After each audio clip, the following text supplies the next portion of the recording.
எழுதிய நற்செய்தியில வாசகம். இயேசு கிறிஸ்துவின் சிறப்பு பற்றிய நிகழ்ச்சிகள்.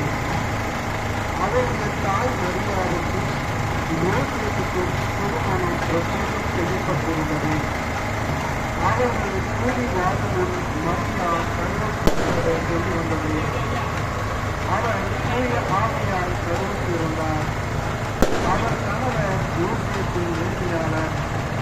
அவர் மரியாவை நிகழ்ச்சியை உண்டாக்க விரும்பாமல் மறைவாக விலக்கிவிட திட்டமிட்டார். அவர் இவ்வாறு சிந்தித்துக் கொண்டிருந்த போது ஆண்டவரின் தூதர் அவருக்கு கனவில் தோன்றி, யோசேப்பு, தாவீதின் மகனே, உன் மனைவி மரியாதை ஏற்றுக்கொள்ள அனுப்ப வேண்டாம். ஏனெனில் அவர் கருவுற்றிருப்பது தூய ஆவியால் தான். அவர் ஒரு மகனை பெற்றெடுத்தார். அவருக்கு இயேசு என பெயரிடுவீர்.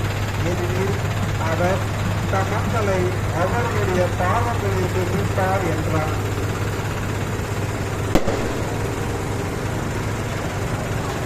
இது கன்னிகளுக்கு ஒரு ஆண்மோதலை பெற்றெடுப்பார். அக்குழந்தைக்கு இம்மானுவேல் என பெயரிடுவது என்று இறைவாக்கினர் வாயிலாக ஆண்டவர் உரைத்தது நிறைவேறவே இவை யாவும் நிகழ்ந்தன. இம்மானுவேல் என்றால் கடவுள் நம்முடன் இருக்கிறார் என்பது பொருள்.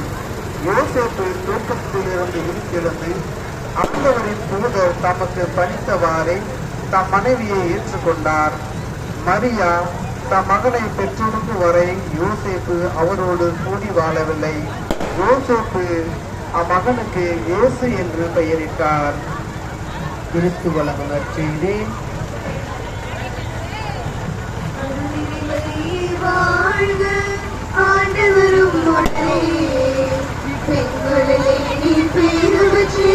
மகனும் வாழியவே அருளினை வாழ்க, ஆண்டவரும் பெண்களிலே பேரும் மகனும் வாழியவே.